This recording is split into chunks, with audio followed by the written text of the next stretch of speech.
Olá, seja bem-vindo a mais um episódio do De Portas Abertas, o melhor canal de informações para quem quer vender, comprar ou investir no mercado imobiliário.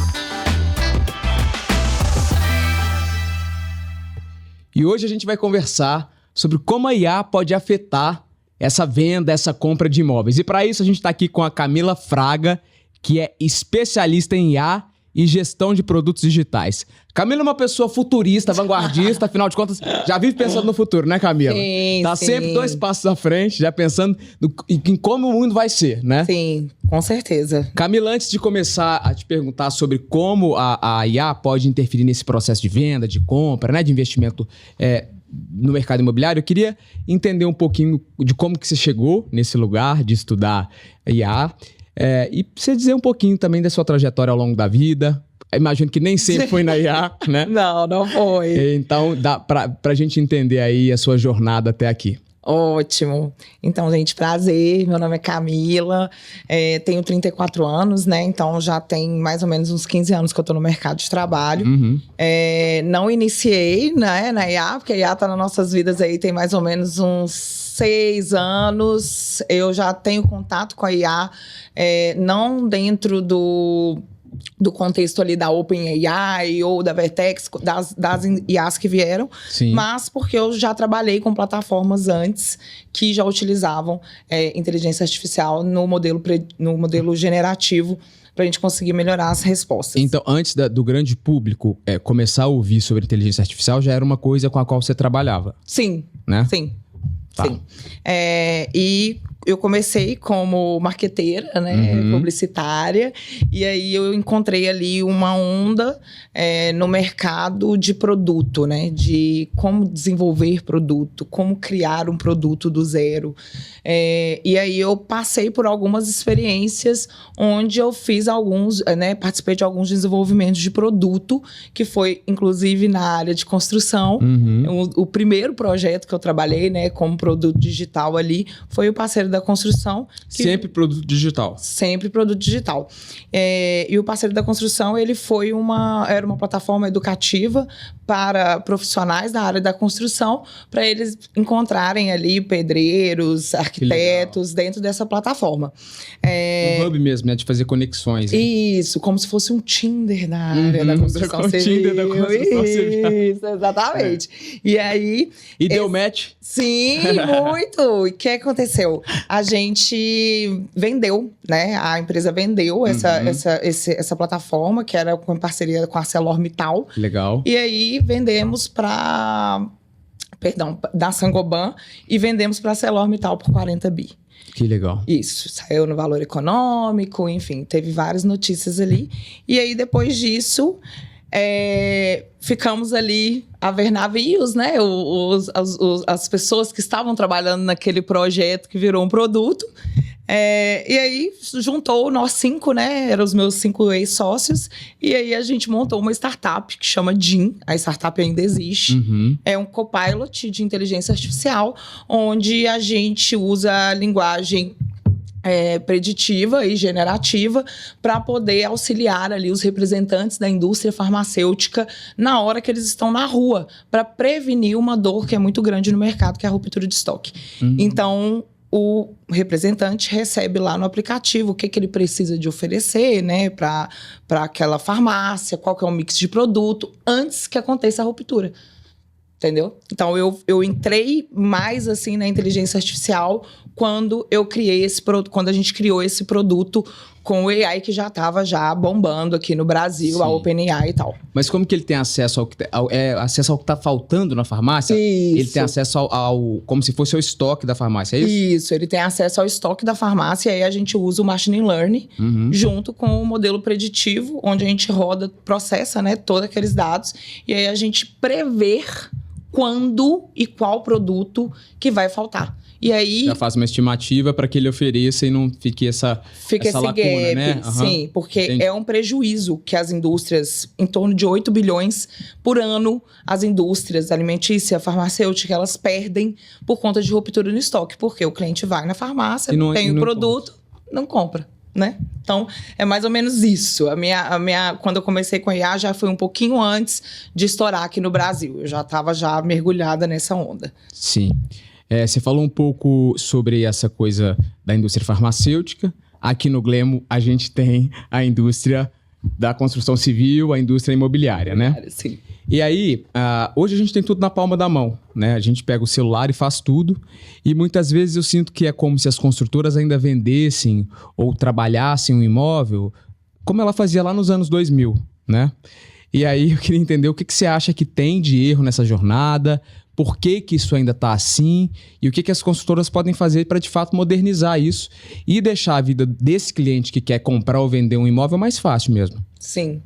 Para eu responder essa pergunta com o máximo de certeza possível, porque eu sou uma pessoa data-driving, então eu não falo coisas baseadas no meu achismo ou no que eu penso, sim, né? Sim. Então eu vou falar aqui baseado na minha vivência com o mercado, tá?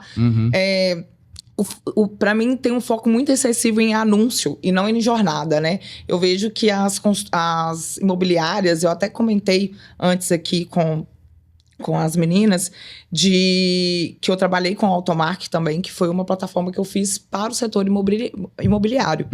E eu vejo que ainda não se investe em UI UX, a jornada de compra ali do usuário, né? Ela não fica clara. Só para deixar claro aqui, o UI UX é a experiência do usuário ali, né? Isso. Como as interfaces que ele vai ter, como que ele vai acessar as coisas de uma forma facilitada e ele vai ter tudo de uma forma na palma da mão. Intuitiva para ele. Isso, intuitiva. E hoje eu vejo que as plataformas elas ainda são muito grotescas, né? Você não vê uma jornada clara ali. Tem ali a questão dos filtros, mas também não é uma coisa legal, é uma coisa mais tipo sistema, ERP, sabe? Não funciona como um site onde eu entendo que lead não é um número, né? O lead, ele precisa de entrar ali, ele precisa de virar alguma coisa. Claro. Né? Senão não adianta, né? Senão ele não gera valor para isso, para a empresa. E o que se gasta, né? Porque o anúncio, mídia paga é muito caro. Principalmente quando se fala de imobiliária. Porque é um investimento altíssimo em mídia paga, porque é uma venda de alto valor agregado, né? A gente tá falando de vendas de 100 mil, 200 mil, 300 mil. Então, os anúncios... Não é um tênis, né? Isso, não é um tênis. Então, proporcionalmente, o investimento para aquilo ser vendido é muito maior. Porque, basicamente, quando a gente vai montar a jornada do usuário num site ou numa plataforma, a gente tem que entender que ele tá no ponto A e ele quer chegar no ponto B. Normalmente, para ele chegar no ponto B, não é ele que vai fazer isso. Sou eu que tenho que dizer para ele o que ele precisa de fazer, porque o usuário faz o que quer. E normalmente ele não segue o planejado, né? Isso, entendeu? Então tem que fazer muito teste de demanda, tem que entrar muito com o usuário e pedir ele para mexer na plataforma, porque eu acho que hoje o maior erro é não pensar na jornada e pensar somente no anúncio, sabe? Na forma de propagar isso. E tem uma coisa muito forte na questão das imobiliárias e no ramo de construção, que é essa questão do networking. Né? Então, a maioria das interações que acontecem ali quando o corretor vai fazer a venda, ele não pega o site e manda para quem vai comprar. Normalmente é a pessoa que vai atrás e acha o corretor. Sim. Né? Então, eu acho que o maior erro é isso. Tipo assim, tá pensando mais no ganho, tipo, rápido, porque mídia paga tem um retorno mais rápido, né? Do que você tá investindo ali. Mas não pensa a longo prazo, né? Se o cara tem uma experiência boa ali no site, ele pode trazer outras pessoas para mim. Sim, de indicações naturais, né? Orgânicas mesmo. Exatamente. Você falou um pouco aí sobre esse investimento em mídia paga, nos anúncios, que de fato é um investimento alto. E aí, tem, por outro lado, eu sinto que é deixado de lado também o CRM, né? Para você que está assistindo a gente, é um software onde a gente centraliza as informações do possível cliente. Então, todos os dados dele ficam centralizados ali. E a ideia do CRM é facilitar a jornada de compra dele mesmo, estratégias de marketing. E aí as construtoras, na maioria das vezes, investem muito em anúncios, mas os CRMs ficam falhos, ficam sem esses dados fiéis, né? Eu queria entender se você acha que, de fato, aqui no Brasil, o CRM é subutilizado, não é dada a importância para o dado como deveria ser. E se esses dados fossem mais fiéis e levados mais a sério, se essas vendas poderiam ser mais efetivas ou até mais rápidas mesmo, né? O que você acabou de falar aí, com certeza eu já tô te falando que sim. Aconteceria mais rápido porque você tem todo o histórico daquele lead dentro do CRM. E eu falo com você que não é no Brasil. A gente tem alguns nichos, e o imobiliário está nele, que o CRM não é muito utilizado e ainda não são setores que são data-driven. Tem alguns exemplos, né? Alguma coisa. Explica pra gente o que é um setor data-driven. Data-driven é quando o setor ou a empresa é orientada a dados. Então, nenhuma decisão, nada que tá ali numa conversa, ela é feita à toa. Sempre tem alguma métrica que tá envolvendo aquela conversa. Que guia aquela conversa. Que guia aquela decisão. E aí você acha que o setor imobiliário não faz isso? Eu acho que não utiliza... Todas as experiências que eu tive com o setor imobiliário, eu vi que não existe CRM. Existe a caderneta do corretor que fica com ele. Né? Que fica é a carteira dele. Aí ele sai da corretora e vai para outra. Sim. Sai do imobiliário e vai para outra. E aí ele vai levando os clientes dele. Sim. Porque ele tá fazendo a carteira dele. Se você tem um CRM, o cliente já não é do corretor mais. O cliente é da empresa. E ali você consegue acompanhar todo o ciclo de vida dele. Então, o CRM, eu acho que ele não é utilizado com essas pessoas porque ele é mal interpretado. As pessoas acham que vai ser mais uma rotina, mais uma coisa para preencher, mais um trem para tirar meu foco, meu tempo. Ao invés de eu estar indo mostrar um apartamento novo, eu estou inserindo um dado. O CRM ele não é um software, tá? Ele é uma estratégia de relacionamento contínuo. Então, a partir do momento que a empresa tem um CRM, ela já tem um ganho gigantesco, porque aquilo ali é a base dela. E base de dados confiáveis. A gente falou também começou a falar sobre a experiência do usuário, né? E queria entender como que você acha que uma boa experiência do usuário pode implicar também, muda essa venda, né? Facilita também. O quanto você acha que isso é importante e como isso é importante? Quando o cliente encontra uma experiência legal, uma jornada tranquila e que ele se sente, de fato, na verdade, acolhido, né? Porque o que eu sinto também é que, às vezes, a gente, nessa jornada, é esquecido ao longo do caminho, a gente entra nos sites, não entende direito se o imóvel ainda está à venda ou não, se já acabou ou não, se a unidade, né? Então, a experiência do usuário muitas vezes é falha, não é dada essa devida importância. E aí, até linkando com o papo do CRM, por isso que o CRM é importante para você dar follow-up. Então, quando você me traz essa fala, às vezes eu me sinto abandonado no meio ali do trajeto da jornada, porque se a pessoa não tiver ali a caderneta dela falando assim, dia 9 eu tenho que entrar em contato com o Lucas, ele não vai entrar, e aí o usuário também não vai lembrar de entrar em contato, e aí ele já foi para outra plataforma. Porque se eu quebro a experiência do usuário dentro do site, eu já tenho 70% de chance dele procurar meu concorrente. Sim. 70%. Ele pode sair ali na hora e entrar já, e já era, eu já perdi ele. Porque até eu reengajar ele, colocar ele no meu funil de novo, vai ser complicado. Então, eu acho que para a experiência do usuário de verdade na compra do imóvel, é clareza emocional e operacional. O usuário, normalmente, ele quer ser compreendido. Ou seja, é aquele papo que eu falei com você antes. Claro. Ele quer que nós saibamos quais são os toques que ele vai dar ali na tela. Por isso que a gente tem várias ferramentas que ajudam a gente hoje nessa questão do comportamento do usuário. Se você não souber o mapa de empatia é quando a gente estuda o usuário mesmo. O que ele sente, o que ele vê, o que ele fala. É um mapa mesmo, tem uma bolinha no meio e aí tá lá o que ele sente, o que ele vê, o que ele fala. E aí, a partir disso, a gente consegue montar uma jornada do usuário em cima de uma blueprint de serviços. Uma blueprint de serviços é o que a gente faz, por exemplo, dentro do site, quando a gente mostra o que acontece no front e no back-end entre relação de sistema e usuário. Então, eu consigo mostrar através do sistema, quais são as ações do sistema e quais são as ações do usuário. E aí eu vou montando essa jornada através da blueprint de serviço. Entendi. Bom, eu falei um pouco sobre essa facilidade também da gente ter tudo na palma da mão, e eu acho que também a gente vai ficando cada vez mais mal acostumado, né? Sim. E que as coisas de forma mais fácil, o celular traz isso muito pra gente, né? Depois da AI, então, aí que Pois é. o bicho pegou. E aí a minha pergunta é exatamente essa: como que a IA, qual que é o papel da IA em entender o que o cliente quer, mesmo antes dele pedir, né? É quase como se fosse uma vidente, assim, uma adivinha. Tá um pouco nesse caminho já que você já falou, né? De entender o cliente e de já sanar as vontades, os desejos dele, antes mesmo que ele manifeste isso, que eu acho que quando ele é pego de surpresa positivamente assim, Sim. é muito melhor. E aí queria entender como que a IA pode ajudar nesse papel aí de surpreender positivamente mesmo, e de dizer para ele, olha, você quer isso é bom para você. Sim, então ela atua como uma ponte de intenção e oportunidade. Uhum. Então, com LLM hoje, aí eu vou explicar o que é LLM. Por favor, Camila.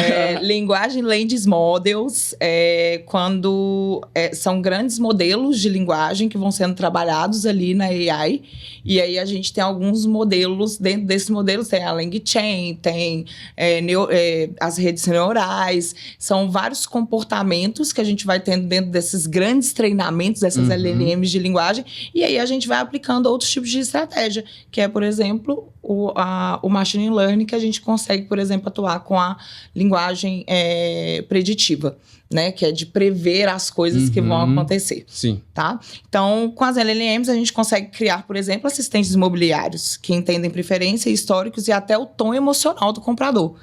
A gente meio que fazia isso quando eu atuei há alguns anos atrás numa empresa que trabalhava com chatbots.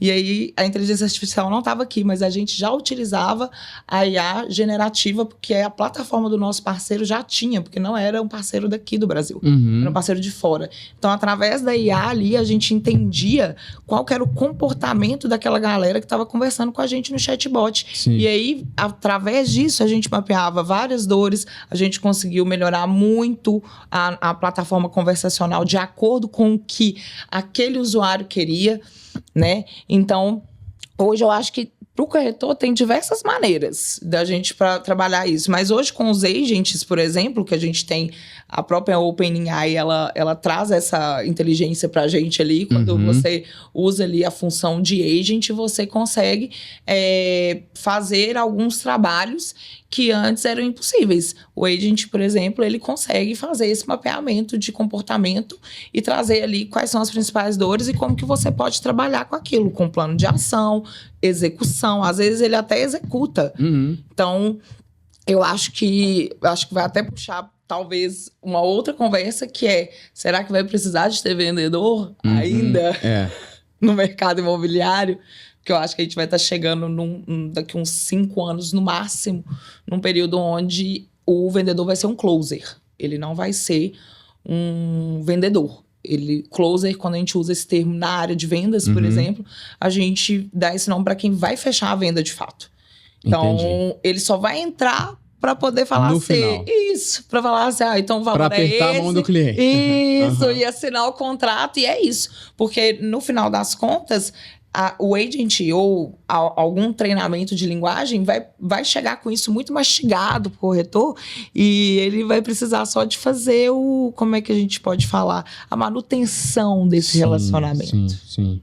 Entendeu? Da mesma humanidade, assim. Talvez a parte mais da confiança, né? Do olho no olho. Isso. Mas toda a parte mais burocrática e de indicações, assim, a gente já tem isso mais automatizado. Sim, né? sim.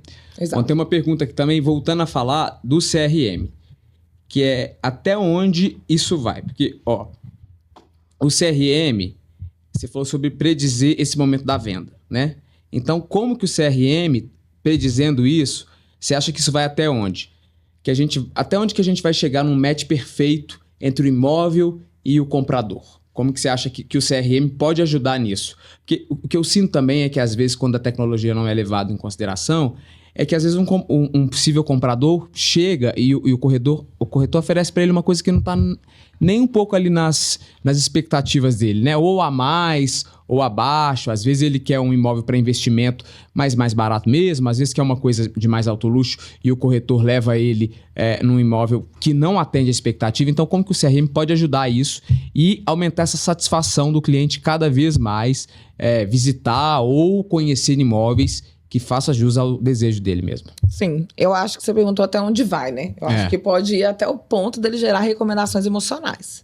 Então, às vezes, com os dados de navegação, tempo de resposta, perfil de consumo, isso vai dar para prever o match entre o imóvel e o comprador, que é basicamente o que a gente tentou fazer ali no projeto que eu te falei, que eu trabalhei. Da construção civil. Da construção civil. Então, ele vai ter ali, tipo, como se fosse um Tinder imobiliário mesmo. Ele vai poder, tipo, responder algumas perguntas e, através daquelas perguntas, a gente vai conseguir prever o que ele sente. Porque é muito importante isso, porque às vezes ele nem sabe o que ele quer. É verdade, Às vezes nem ele sabe o que ele quer. Por isso que eu falei que o usuário é muito imprevisível. Claro. Porque você faz um botão ali, jurando que ele vai apertar ali, e ele não vai. Então, eu acho que até onde isso vai? Eu acho que a gente vai precisar de ter recomendações emocionais. Porque hoje a gente lida muito com essa questão de ter aquelas perguntas prontas, né? As perguntinhas prontas ali que o corretor faz do briefing, como se fosse um form. Né? E aí, a partir disso, o cara começa a procurar um imóvel ali que às vezes não é nem o cara sabe o que ele quer. Sim. Né? Então, eu acho que aonde que a gente vai chegar, eu acho que é nisso daí. Quando a gente conseguir encontrar as recomendações emocionais baseadas nas ações que ele está tendo ali. Entendi. É como dentro do site. Como se a gente lesse aquelas ações e entendesse ele emocionalmente mesmo. Quais são os desejos, as intenções dele. As intenções, exatamente. Agora, falando de IA especificamente, porque muitas pessoas falam de IA, mas poucas empresas aplicam de fato. E aí, quais que você acha que são os principais erros na hora de implementar a IA? Porque é isso, né? Hoje todo mundo quer dizer que trabalha com IA, quer ter pelo menos uma parte do negócio que a IA esteja ali presente no todo, ou pelo menos em alguma parte, mesmo que seja num chatbot, né? Que já faça um atendimento ali por IA. Então, como que você acha que... Vou aumentar a pergunta, inclusive. Como você acha que isso tem avançado? Se você acha que tem avançado, e quais são os principais erros na hora das empresas implementarem a IA no negócio? Acho que está avançando muito, né? Acho que tá avançando de uma forma até que eu não esperava. Acho que as coisas estão acontecendo Você também foi surpreendida? Sim, está acontecendo numa velocidade onde eu tô vendo que as empresas mesmo que já têm processos bem claros e definidos, elas já não atuam mais sem essa questão das ferramentas, né? De AI. O problema que eu vejo é que muitas delas não sabem utilizar. Existe hoje uma gama de ferramentas que a gente pode utilizar no mercado e existe ainda um gap muito grande entre eu ter uma ferramenta e saber usá-la, extrair o melhor dela. Porque quando a gente fala de IA, a gente tá falando, pelo que eu entendo, assim, eu pouco entendo de IA, mas eu entendo que a gente tá falando de um universo muito grande, muito diverso, né? Muito vasto. Porque hoje a gente entende, talvez, como IA, essa coisa mais do público médio mesmo, que é utilizar um chat GPT ali, que é um OpenAI mesmo, mas ela é muito maior que isso, né? Muito, muito, até porque não existe só a OpenAI, né? Nós temos a Vertex, temos a Cloud, o que mais tem hoje é empresas investindo em modelo de inteligência artificial para lançar. A OpenAI é fortíssima, mas a Vertex, por exemplo, do Google também é muito forte, principalmente para treinamento de modelos em larga escala. Mas a OpenAI é maravilhosa também. Os erros que eu acho, tá? Tem 3 erros clássicos que, se não tiver, não tem jeito. Não tem como você implementar. Primeiro, querer IA sem ter dados. A empresa tem que ter dados. Entendi. Se a empresa não tem dados, a IA vai trabalhar como? Ela lida com o quê, né? Isso. Não tem jeito. Porque eu preciso de que o modelo seja treinado. Quando você usa o chat GPT, tudo que você escreve, pensa e fala com ele tem um modelo ali sendo treinado para agir como se fosse você. Então, façam esse teste em casa, viu, gente? Façam. Pega o seu chat GPT e fala assim, haja como se fosse eu. Só e isso. ele vai, haja como se fosse eu e execute um trabalho. Haja como se fosse eu. Haja como se fosse eu. E aí ele vai falar até as gírias que eu falo. Ele fala eu até converso hoje. muito com o meu chat GPT por mensagem. Às vezes eu tô andando na rua e já vou dizendo... Pra desembolar. E eu acho que é isso, né? Principalmente quando você fala com registro falado, tem muito de você ali. Sim, né? muito. As palavras que você escolhe usar, as que você não escolhe, como que é. Então, acho que imagino que até a cadência de fala, algumas coisas, ele consiga registrar. Sim. E vá fazendo essa leitura sua mesmo. Tom emocional, a forma como você tá falando. Eu chamo o meu de chatinho. Chatinho! Eu falo, oi, chatinho, tudo bem? Ótimo, eu chamo o meu de meu parceiro, muito nada a ver comigo, né, gente? Mas eu falo, e aí, meu parceiro, bora trabalhar? Bora lá. Então, e aí, tipo, tudo que você vai comandando ali, você precisa de dados. Sim. Então, a IA, ela precisa de aprender com alguma Então, coisa. a primeira coisa, a empresa tem que ter dado para a IA dela funcionar. E tem que ter o dado para a finalidade do que ele quer implementar. Uhum. Então, se eu quero implementar um chat de atendimento ao cliente, cara, você tem que ter um CRM. Sim. Entendeu? Porque senão eu não vou conseguir ter dados suficientes para entender qual que é o comportamento do seu usuário, como que seu atendente fala com ele, quais são os prompts que a gente vai poder utilizar, quais são os comandos que a gente vai dar. Eu preciso de dado, porque senão eu não consigo implementar. Tá. O outro é focar em ferramenta e não em problema. Às vezes as pessoas estão tendo essa sensação que a IA vai resolver todos os nossos problemas. Não vai, tá, gente? Ih, olha aí. Não vai. Sinto decepcionar, não vai. Não vai. A IA não vai resolver todos os nossos problemas, porque a gente ainda depende do humano, Uhum. né? E trabalhar, pegar uma ferramenta, comprar ela e achar e botar na mão de quem não sabe usar, é jogar dinheiro fora. Tá. Não tem jeito, porque hoje você tem os cursos para você se tornar especialista em inteligência artificial. Inclusive muitos gratuitos, viu, gente? Tem lá no site da AWS Engenharia de Prompt.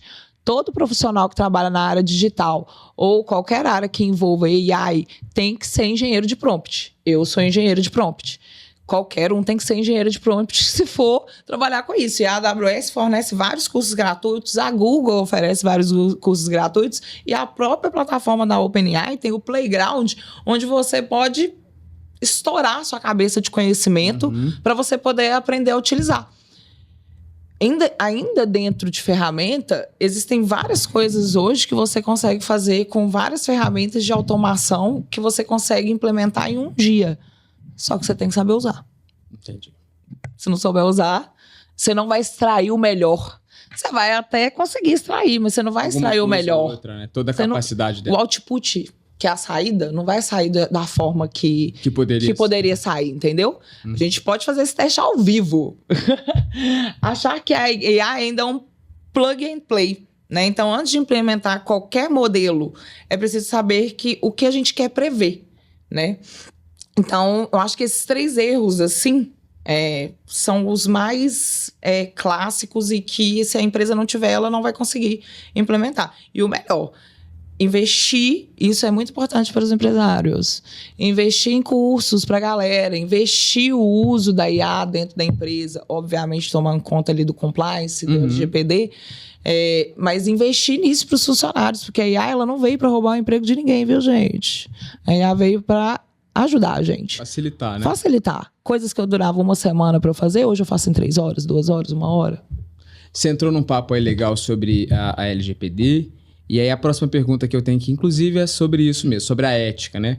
Até onde é saudável usar esses dados e algoritmos para influenciar a compra de um imóvel de alto valor, né? Até onde que você acha que vai até onde que a IA pode ir, até onde ela pode utilizar seus dados, até onde é ético, ou é tudo ético, ou é nada ético? Como é que é? É complicado. Então, a IA ela tem que ser potencializada na decisão e não como uma forma de manipulação. Tá. Né? Hoje, eu não te falo que é totalmente ético, porque hoje os modelos de linguagem, eles são treinados para poder servir a gente no ChatGPT, por exemplo. E aí, o que você pensa e o que você fala, também eu tenho acesso. Então, na OpenAI, quando você vai lá fazer a compra lá e tal, você coloca lá, eu concordo Porque senão você não consegue seguir com a compra. Sim. De dividir o que eu tô conversando aqui para poder ajudar nos modelos. E assim a gente como concorda com tanta coisa que a gente nem lê. de letra pequenininha, né? Eu vejo só episódios do Black Mirror sobre isso. Sim.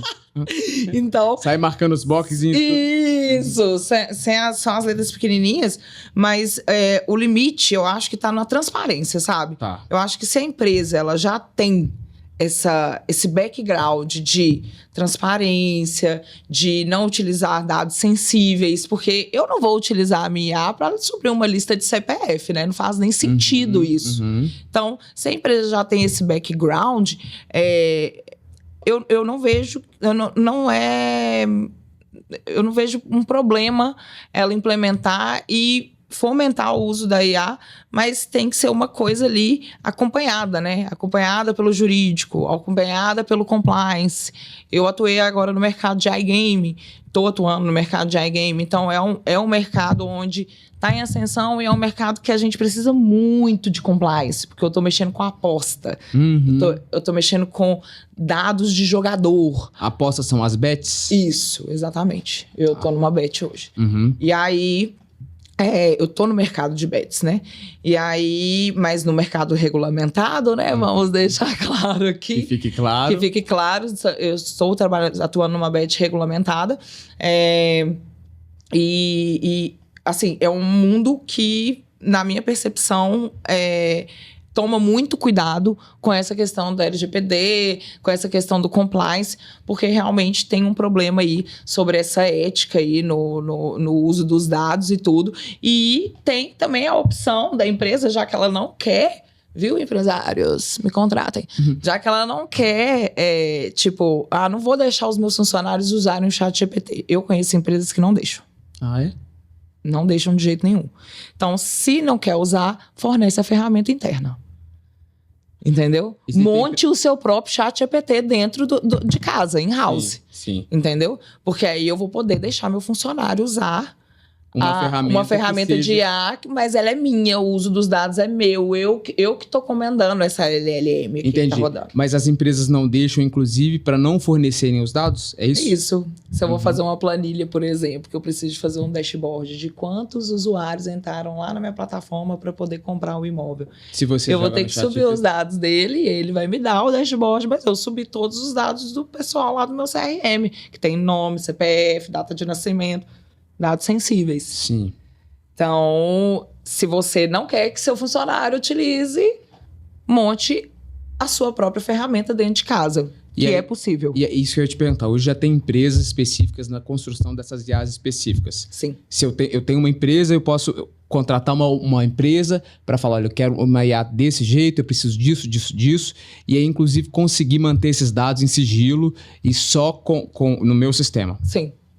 Legal. E tem CRMs grandes também, né, gente? Que a gente sabe que, é 100% confiável. Tipo, HubSpot. Vou falar o nome porque é uma big multinacional. Eles já fornecem várias coisas dentro da plataforma de inteligência artificial. Mas ali você assina um contrato de todo tamanho falando que os dados dos seus clientes não vão ser vazados para outro treinamento. Então tá tudo certo. A questão é que a OpenAI não faz isso.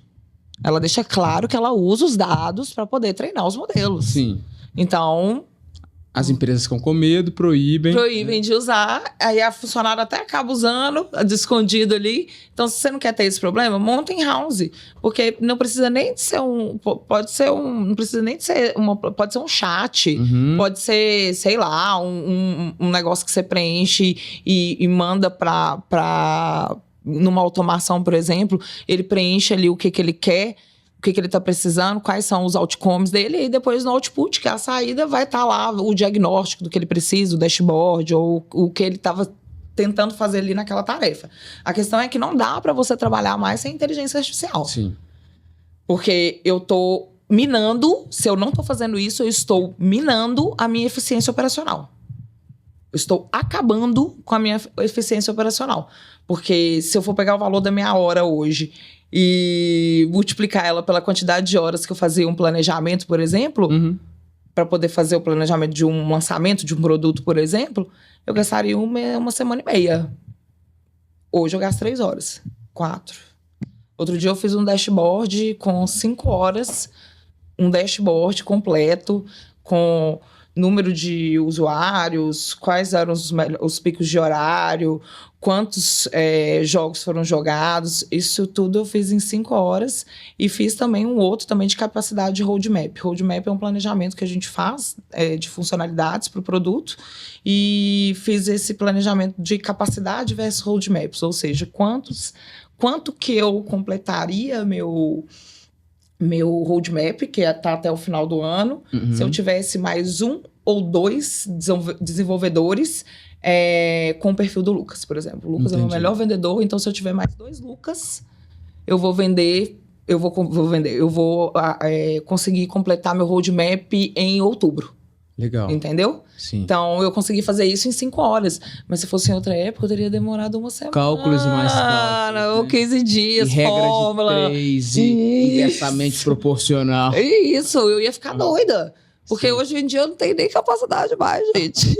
Já nem lembro como é que fazia isso. Eu não lembro nem mais como é que faz uma regra de 3. Então, meu negócio é Excel. Eu adoro Excel. Ainda faço muitas coisas no Excel de forma manual mesmo, sem utilizar o ChatGPT. Aí é importante, viu, gente? A IA, ela não é para fazer o trabalho para você. Você faz o trabalho e pede ela para refinar. Porque senão você vai ficar burro. Tem isso, né? Você vai ficar burro, porque você vai parar de raciocinar. Então, você tem que fazer o trabalho e pedir para IA ir te ajudando. Facilitando. Facilitando, que é mais ou menos o que eu faço com meu filho. Eu falo, você não vai fazer a pergunta para ele. Você vai responder e vai perguntar para ele como que você acha essa resposta. Porque senão você vai... Na hora da prova, o ChatGPT não vai estar lá com você para te ajudar, não. Como é que você vai fazer? Eu fico pensando muito nisso, né? Como que ele pode atrapalhar o desenvolvimento cognitivo mesmo, né? Porque, às vezes, dependendo do jeito que a gente faz, as perguntas, o uso, a gente delega uma função que era do nosso cérebro para uma máquina, né? Então... É basicamente isso que a gente faz. Só que aí, o que acontece? Como a gente... Eu sou uma pessoa que eu sou completamente viciada, tá, gente? Ele faz minha ficha de treino, ele faz minha dieta. Tem vários médicos lá. Eu tenho assistente médico que verifica meus exames. Sim. Entendeu? Tipo assim, eu uso o ChatGPT pra tudo. Mas eu tenho consciência... E eu tenho 35 anos. Eu tenho consciência de que eu preciso de... me esforçar cada vez mais para eu não ser tão direta. Porque, às vezes, como eu já tenho muito domínio, eu sou muito direta no que eu quero. Então, eu já pensei para fazer, porque eu já sei que ele vai soltar algo mais ou menos na mesma linha do que eu iria fazer. Porque ele já tá no modelo treinado ali. Tem 3 anos que o ChatGPT existe, tem 3 anos que eu uso ele. Eu uso ele até antes, porque a gente não vai publicar isso, tá, gente? A gente corta essa parte. A gente utilizava... corta essa parte. A gente utilizava uma VPN que a gente conseguia acessar do Canadá ou dos Estados Unidos. E aí a gente, quando lançou nos Estados Unidos, a gente já estava usando aqui no Brasil. DIN. A gente já estava usando. Então, antes de lançar aqui, eu já tinha minha conta registrada numa conta do Canadá.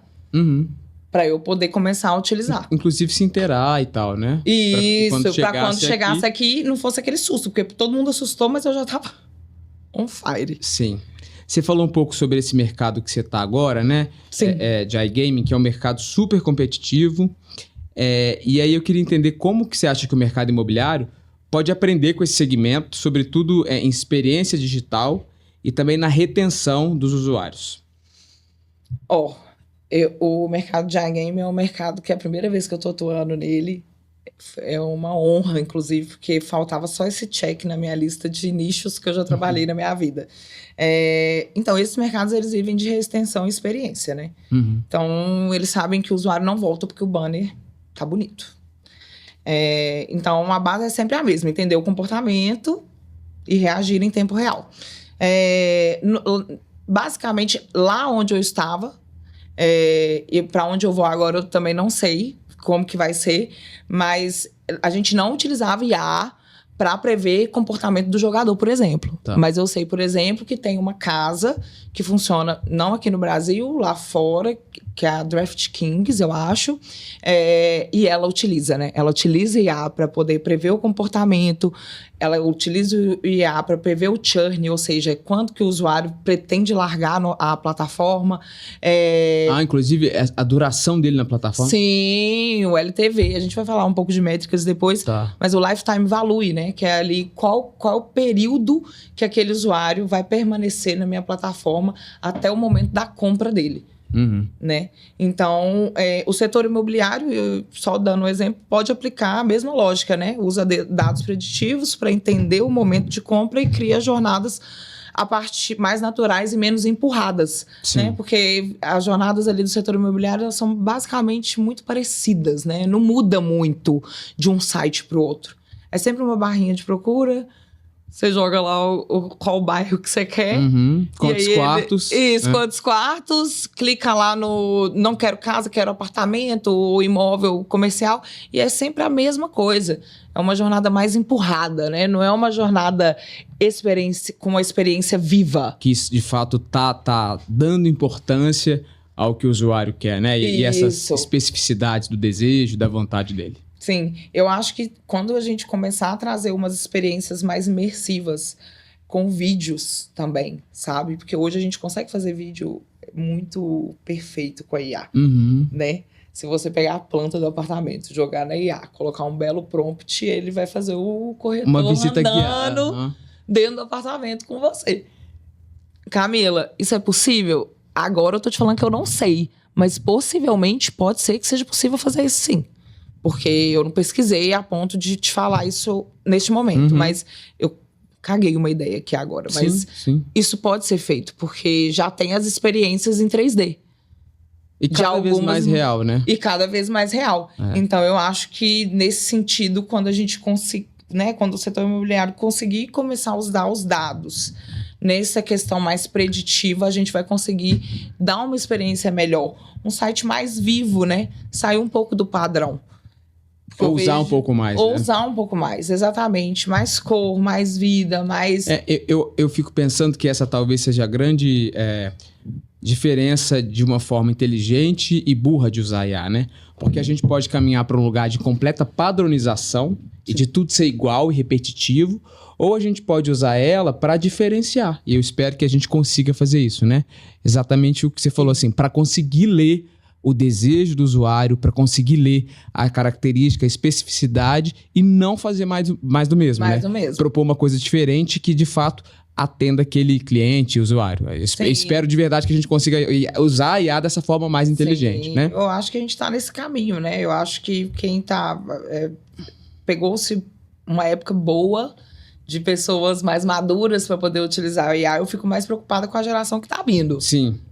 Que a gente estava nessa discussão agora há pouco, sobre prejudicar a gente nesse sentido mais cognitivo, mesmo, né? Realmente. Mas se você estuda a IA, igual eu falei sobre a engenharia de prompt, cara, não tem motivo. E outra coisa, se você começar a usar a IA para fazer tudo e para ela te responder tudo de pronto e beijo, você não vai conseguir conversar nem com seus amigos. Você vai perder o raciocínio. Sim. E aí você vai começar a ser menos racional e vai ser mais emotivo. Porque você tá recebendo tanta informação que você não tá sabendo refinar de forma mastigada, que você não tá sabendo, você não estuda. Você não raciocina, você não elabora pensamento. Você não elabora pensamento. E aí, a próxima pergunta é exatamente nesse sentido. Climão agora. Se você acha que a IA ela vai ajudar as construtoras a vender mais, ou ela vai deixar o comprador mais esperto, mais inteligente, mais exigente e dificultar essa venda e essa trajetória aí da construtora? Como é que você acha que a IA vai chegar? Ou se pode ser as duas coisas também, enfim. Se o comprador vai ficar mais exigente também, né? Eu acho que é as duas coisas. Vai nivelar ali o mercado por cima, tá? As construtoras que usarem IA de forma estratégica vão vender mais e melhor. Tá. Isso daí é sem dúvida, porque eu vou ser uma empresa orientada a dados, porque a IA não trabalha sem dados. Já falamos isso aqui. Isso, exatamente. Então vai anotando aí. vai ter dados, já vai ser uma empresa data-driven e já vai começar a investir no Customer Centric. O que é o Customer Centric? Que é o cliente no centro. Uhum. Né? A empresa que não faz isso hoje, ela tá fadada a falir. Tá.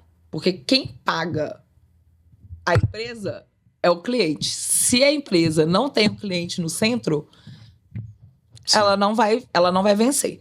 Né? Então, as que não se adaptarem vão ver o consumidor usar a IA para negociar melhor do outro lado, né? Que vai ser com o concorrente, porque assim, várias, até né, falando da Glemo mesmo, já estão utilizando inteligência artificial para poder prever principalmente esse comportamento do comprador. Exatamente, né? E entregar para ele algo que de fato faça jus àquele desejo, né? Faz sentido. Essa coisa que você falou de prever mesmo, de antecipar, de ler o consumidor e conseguir ajudar ele nessa jornada. Sim. Bom, então pelo que você falou aí, ó, no futuro, quem dominar os dados do mercado imobiliário vai dominar de fato o mercado imobiliário, é isso? Você acha que quem tiver com esses dados mais apurados vai ter esse domínio, essa quase que uma hegemonia, assim, né? Vai sair na frente e dominar o mercado? É isso? Sim. Tá respondido. Mas o jogo mudou, tá? É quem dominar a interpretação de dados que domina o mercado. Ótimo. Se eu tenho dado, sem interpretar, eu não tenho nada. Não adianta um acumulado de dados e eu não saber ler ele e entender o que ele está querendo me dizer. E eu posso ajudar, né? A IA pode me ajudar nisso, né? Sim. Não tem problema nenhum ela me ajudar a analisar. Mas... Seria a IA, por exemplo, acoplada a um CRM ali, tipo, onde os dados estão guardados e aí a IA faz essa leitura, essa identificação. Entendi. Exatamente. Então, ter dados sem saber como usá-los é o mesmo que ter ouro sem mapa, né? Então, as LLMs e os agents, eles tornam essa leitura mais acessível. Então, por exemplo, a gente sabe que para a gente trazer análises mais profundas, eu preciso de um cientista de dados. Para ele me dar análises mais profundas sobre aquilo. E aí o corretor ou a própria pessoa que trabalha no imobiliário pode entrar lá e falar assim, eu preciso que você haja como um cientista de dados e me forneça as análises. Você acha que esses profissionais, os cientistas de dados, por exemplo, vai chegar uma época que ele vai estar presente em todos os segmentos, assim? Que as empresas de segmentos diversos vão precisar ter esses profissionais, cientistas de dados, porque hoje não é uma coisa que acontece, né? Não é. Hoje a gente vê que os cientistas de dados, essas pessoas que entendem e estudam os dados, estão ligadas aos setores que já estão mais ligados, de fato, à tecnologia. Sim, né? É isso mesmo. A construção civil, por exemplo, não é uma coisa que tem a tecnologia como material de estudo e de trabalho. Então, você acredita que daqui a pouco todos os setores, ou pelo menos a maioria deles, vão precisar desse profissional? Vão. Eu ouso dizer que não só do profissional, mas do setor de data science. Porque, por mais que a IA me entregue análises profundas e coisas que talvez até um cientista de dados pode não me dar, a presença desse profissional ela é importante porque ele consegue identificar proativamente e não reativamente. Eu não vou... Por exemplo, o setor de data science, o que ele faz? Ele pega os dados ali e ele começa a fazer análises e as análises elas são para tomar decisões. Em vez de eu entender, por exemplo... qual comportamento que eu posso falar que a gente tem que ser mais proativo e não reativo. Qualquer problema que dá, por exemplo, que poderia ser resolvido com dados, normalmente a gente é reativo, né? O problema chega, a gente reage ao problema. Quando você tem um setor de data science, você é proativo, você descobre o problema antes dele estourar. Entendi. Então, o setor de data science, esses profissionais, eles são extremamente importantes para empresas, porque eu vou parar de agir reativamente E antecipar. e vou ser proativo nas minhas decisões e até na chegada desses problemas. Porque eu posso não evitar o problema ele vai chegar, mas eu vou estar preparado para ele chegar. Eu já vou ver, né, ele chegando assim, já vou estar pronto para pelo menos encarar ele. Para encarar ou dar uma desviadinha, deu só uma quebradinha aqui. Então é isso. Eu acho que o setor de data science, ele hoje não tem muito para onde correr, não. E aí, ó, suponhamos que eu sou uma empresa do setor da construção civil que não tenho nada de IA ainda. Qual que você acha que é o primeiro passo para começar a usar a IA de uma forma inteligente, né? Implementar a IA nessa jornada do usuário, enfim? Contrate um CRM. Tá respondido. Contrate um CRM inteligente, implemente as automações simples, né?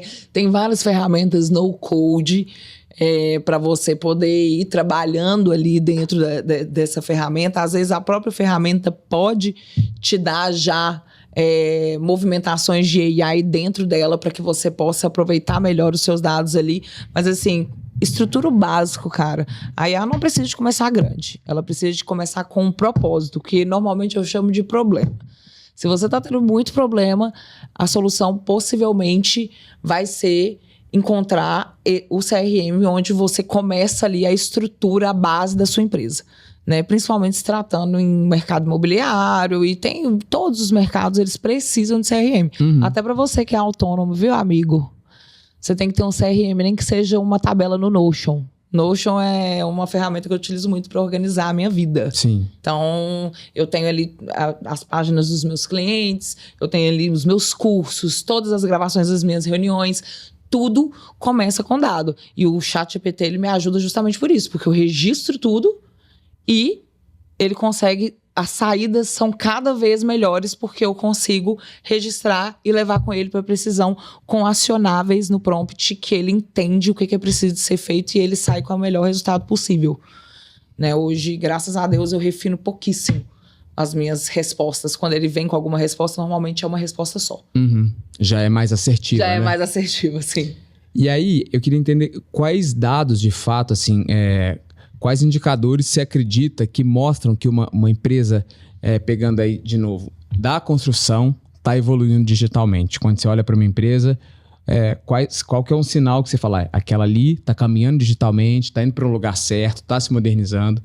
Dá para perceber sinais, sintomas? Como é que é? Perceber, eu acho que não, nem sintomas. Eu acho que tem que ser uma coisa que eu tenho que ir na empresa fazer o diagnóstico. Uhum. E aí, quais dois...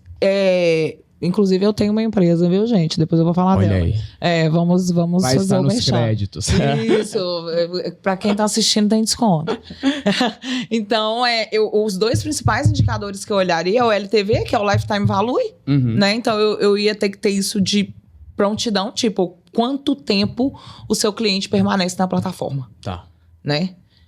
E o CAC, que é o custo de aquisição de cliente. Então, o seu CAC tá alto.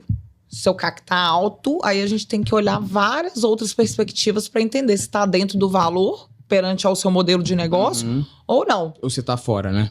Ou se tá fora. E o churn, né? Que é o upsell ali, enfim.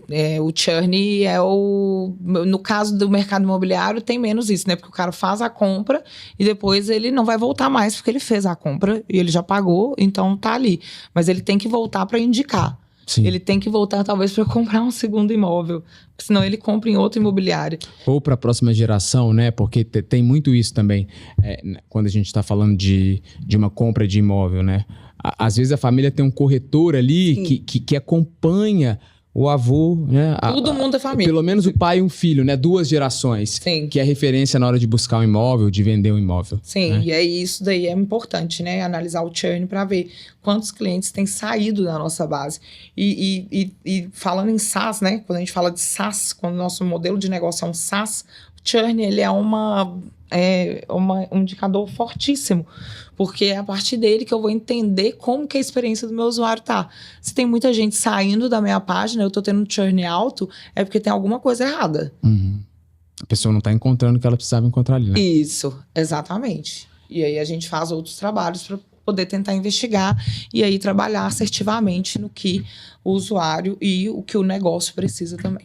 Eu acho, a próxima pergunta que eu tenho aqui, acho que a gente já foi até falando um pouco sobre isso, mas exatamente entender o que diferencia uma empresa que tem dados de uma empresa data-driven de verdade. Qual que você acha que é a grande diferença aí? Vamos lá. Ter dados é saber o que aconteceu, né? Então, ser data-driven é saber por que aconteceu e o que fazer depois. Então, é muito parte da análise que a gente falou, né? Se eu tenho o dado bruto aqui, eu vou refinar ele, eu preciso de sair com alguma análise daquilo. Uhum. Aquilo precisa de me dar um output claro do plano de ação que eu preciso de executar. Ou então, eu tô ótimo e não preciso fazer nada, o que não acontece. Não tem nenhuma empresa que olha para um BI, por exemplo, e fala assim, nossa, estamos maravilha. perfeitos, gente, Pronto. precisa de fazer nada, tá? Estamos de férias, bora. Até ano que vem. Até ano que vem. Não acontece isso, pelo contrário. O CEO bate lá a cara lá no BI e já começa a achar um tanto de problema. E esse é o maior problema, às vezes, da empresa não ser data-driven. Chega às reuniões sem pauta, Uhum. entra todo mundo na sala de reunião perdendo tempo, sem nenhum dado sendo mostrado ali. Só porque nós vendemos tanto mês passado, não vendemos esse mês. Gente, uma coisa é uma coisa, outra coisa é outra coisa. Tem que comparar o mês passado com outubro do ano passado. Tem que comparar semana dessa semana para a semana do mês de setembro. São várias análises que você pode fazer ali com os dados, que se você não tivesse essa percepção, porque assim, você não vai estar numa reunião com o ChatGPT aberto. Uhum. A análise já Então, tem que ter sido feita antes, né? Isso. Então, você também tem que ter uma cultura data-driving para você. Por isso, quando lá no começo eu falei assim, porque eu sou data-driving, porque eu não tomo nenhuma decisão na minha vida sem olhar para os dados. E eu falo isso de qualquer coisa, de um relacionamento. Sim. De amigos, de tudo. Eu olho o que aconteceu no passado, eu verifico o que está pesando mais ali. Isso é uma análise. Tudo é dado. Tudo é dado. Pronto, é o bordão. Tudo é dado. Isso, tudo é dado. Então, eu acho que a AI é só o meio, né? O mindset, a forma de pensar que é o diferencial. Então, aqui no Gleam, inclusive, a gente tem investido muito nessa parte de qualificação de lead mesmo e de usar esses dados preditivos para, de fato, prever o que o cliente está querendo, como que a gente pode agradar, falando de uma forma prática, agradar ou atender esse cliente. Aí a minha pergunta é a seguinte, você acha que essa, de fato, já é uma tendência do mercado, que as empresas estão conseguindo já prever esse cliente, entender esse cliente antecipadamente ou não? Isso é uma coisa muito elementar, muito incipiente ainda e precisa de um grande avanço. Como que você entende essa leitura do cliente, né? Eu acho que já acontece, mas eu acho que ainda está muito baby ainda. Uhum. Eu acho que as empresas ainda não exploraram aí, a não ser as grandes, né, as bigs, mas eu acho que as empresas ainda não exploraram esse potencial. Você acha que tem a ver com o poder de investimento ou de compra de tecnologia ou uma ousadia ou as duas coisas? O que você acha que faz com que as grandes, de fato, consigam fazer essa previsão e as menores não? Eu acredito que vem muito o dono, né? Normalmente o CEO ou o dono, ele tem que ser uma pessoa comprada com AI, porque senão não vai funcionar. Entendi. Ele tem que acreditar que aquilo vai funcionar, porque se ele não acreditar, não vai funcionar. Se ele tiver birra com IA, já não vai funcionar, Uhum. Não vai funcionar, porque ele tem birra e aí os funcionários é o reflexo, o time é o reflexo do dono, Uhum. né? O reflexo do líder. Então, se tiver essas duas principais pessoas aí sem acreditar, fica mais difícil.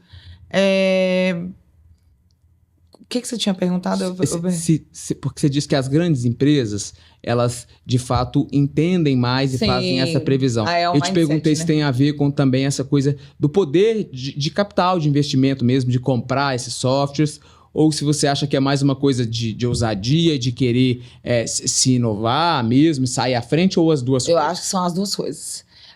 Tecnologia é caro, tá, gente? Não tem muito o que fazer, não. Em qualquer lugar vai ser caro, porque os profissionais são caros. Uhum. A tecnologia é cara. Quando você fala ali de um totem ali da OpenAI, por exemplo, que é os créditos que a gente compra, porque quando você vai usar a API, né, da OpenAI, a API é tipo um servidor que a gente conecta, tá, gente? Por trás. Quando a gente fala de back-end, é tudo que tá atrás do site. Sim. Então, a gente tem as APIs que a gente se conecta nelas para poder fornecer o back-end ali, né? O código ali, fonte. E aí, quando a gente fala dessa questão de ser os dois, né? De ser esses dois motivos, gente, eu tô me perdendo na sala. Mas é isso, você tá me conseguindo me explicar sobre essa coisa de ser caro, né? E que não é tipo, se tem tecnologia, já dá pra saber que não é barato. E aí eu tinha te perguntado também, se é outra coisa, porque essa coisa da ousadia, né? Porque eu sinto que talvez as grandes empresas, elas sintam essa necessidade de inovar, porque elas sabem que tem uma outra empresa grande que está correndo e que é uma briga, né? As empresas ficam Sim. nessa competição. Mas tá respondido, as duas coisas, então. Mas eu acho também uma mudança de mindset que os donos também Precisam ter, né? Precisam de ter. Comprar a ideia. A ideia. Principalmente no mercado imobiliário, que eu já trabalhei com construtora e imobiliário, e é uma galera mais fechada. Sim, de né? fato. É uma galera mais séria, mais formal. Uhum. É uma galera mais velha.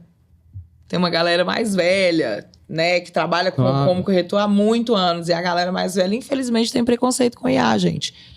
Porque fica com medo, né? Não é preconceito, é medo. Uhum. Medo do que eles vão fazer. Sempre foi assim, né? Isso, eu sempre deu certo fiz assim. É. Mas agora não vai estar mais, tá? Se você não se adequar, você tá fora. Acabou. Camila, quais que você acha que são as tendências que vão impactar diretamente o mercado imobiliário aí nos próximos tempos? Falo tendências de IA. O que você acha que as principais ferramentas ou tendências mesmo que a gente vai ver mais aplicadas ali a uma venda de imóvel, a uma compra de imóvel ou a essa jornada mesmo do lead, ao mercado imobiliário como um todo? Sim. Eu posso falar algumas, né? Que é automação para o atendimento, Uhum. né? Para atendimento e qualificação. A Glema até fala sobre as questões dos leads, né? Sim. Os agents que cruzam os dados CRM com as redes e comportamentos, né? A construção de pipelines no code. Então, que conectam no BI e aí a gente tem uma jornada de vendas, por exemplo. Né? A gente consegue colocar essa construção de pipeline no code. No code é quando você não precisa de código, viu, gente? Para fazer a plataforma. Então, você tem ali uma ferramenta. É uma plataforma mais simples? Sim, eu posso dar a dica depois de várias. Assim, tem várias sendo utilizadas, né? O Cursor você precisa de entender um pouquinho de programação. Mas tem o Lovable, que você faz tudo agora. Você publica, você faz tudo nele. Uhum. Só que aí você tem que pagar, tá?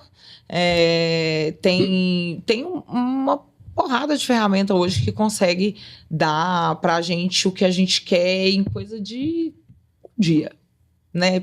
Até você refinar e chegar no que você quer, um dia.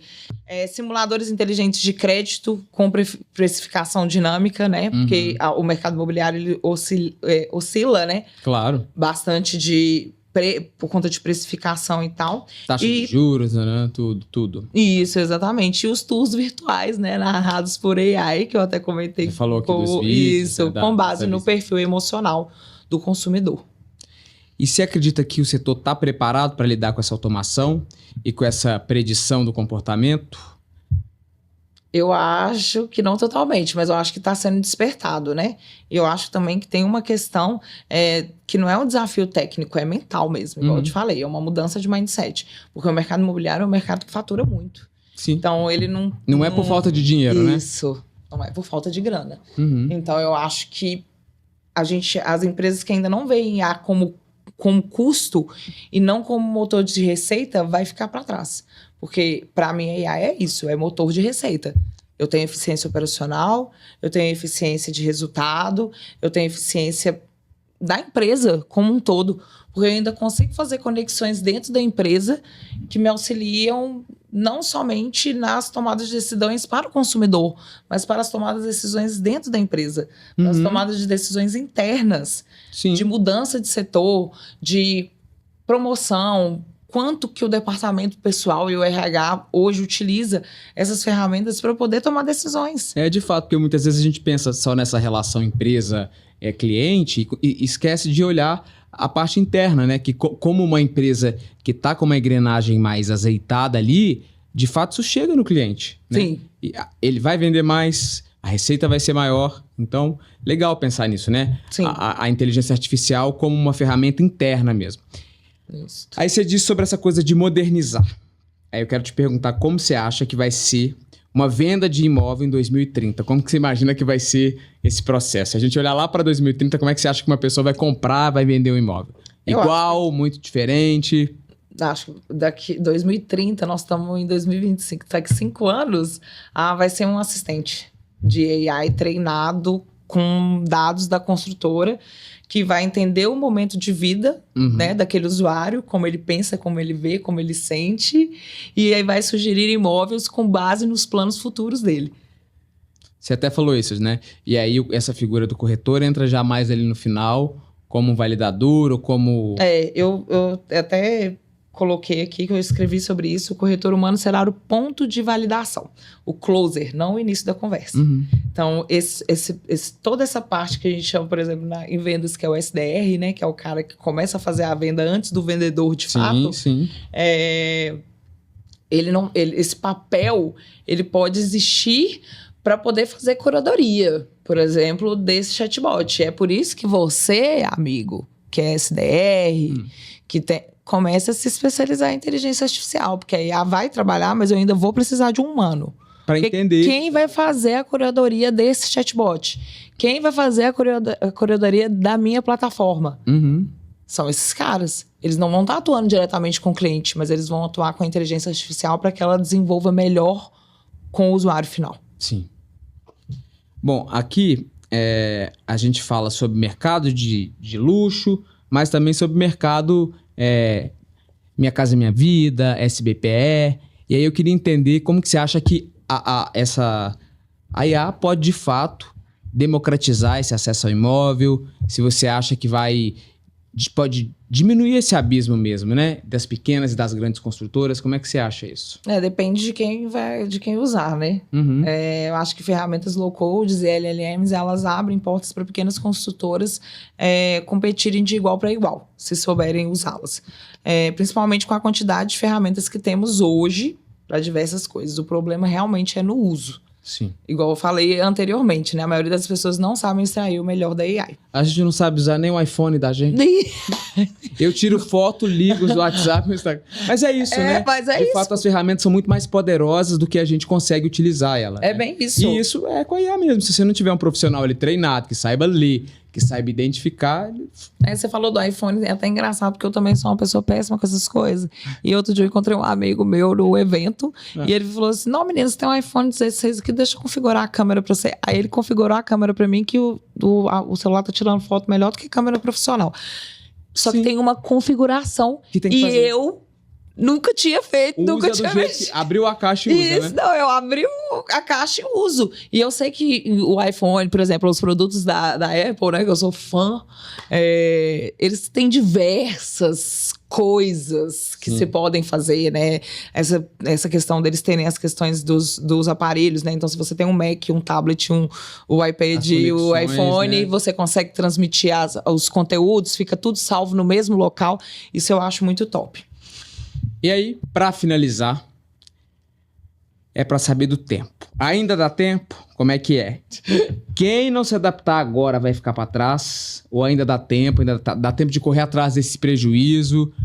Dá tempo de entrar no jogo, entrar em campo, conseguir se adaptar, conseguir, de fato, implementar essas ferramentas de AI? Então, eu acho que sim, totalmente, né?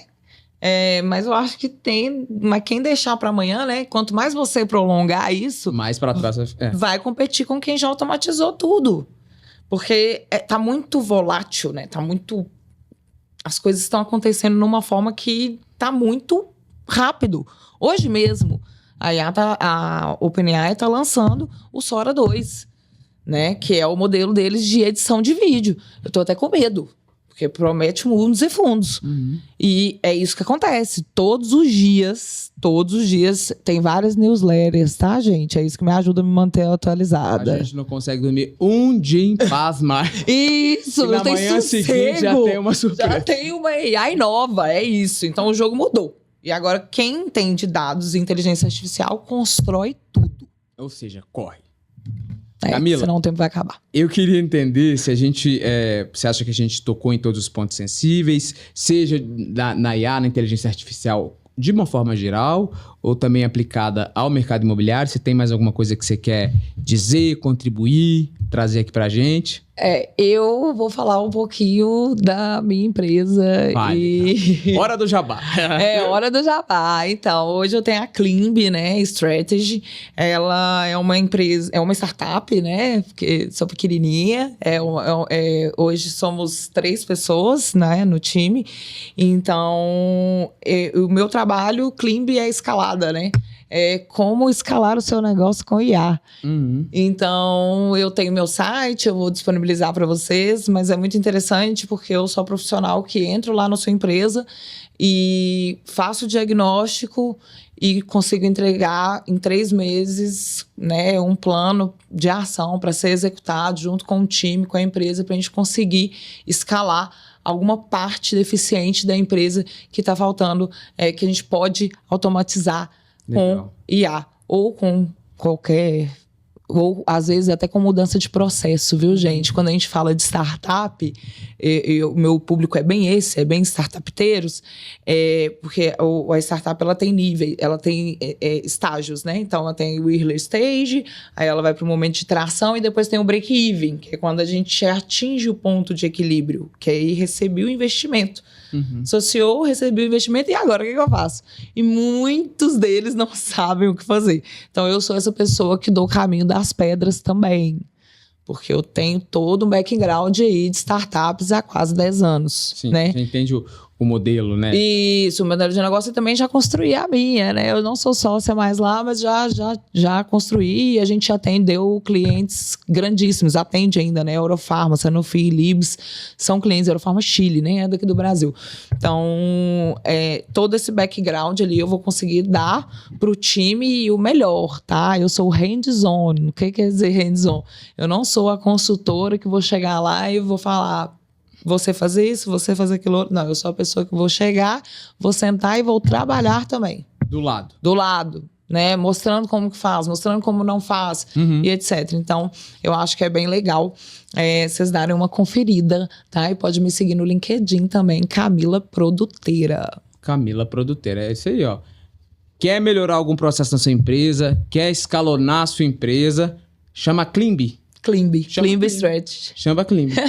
Camila, ó, ótimo. Muito obrigado pela presença aqui, pelos esclarecimentos. Acho que esse é um assunto muito, talvez, ainda pouco explorado. Às vezes parece muito difícil, né? Para quem é leigo no assunto. São muitos termos em inglês, são muitas coisas que a gente nunca ouviu dizer. Mas acho que o caminho é ir com calma e começar a estudar e, de fato, vendo onde a sua empresa pode fazer essa implementação mesmo de uma forma gradual, de uma forma tranquila e chamar profissionais que, de fato, já estejam nessa jornada, já estejam trabalhando com isso, para o caminho ser mais tranquilo e menos árduo soft, mesmo. né? Fazer mais soft e, assim, dados, viu, gente? IA não trabalha sem dados. Então, tudo é dado. Isso, inclusive sua vida. Então, fica a dica aí que sem dados você não precisa nem de me procurar, que eu não tenho muito o que fazer, não. É isso aí. Foi ótimo, Camila. E para você que assistiu a gente aqui no De Portas Abertas, obrigada, muito obrigado pela presença. Espero que você tenha aprendido que tudo é dado. E a gente se vê no próximo episódio. Tchau, tchau. Tchau, gente. Obrigada.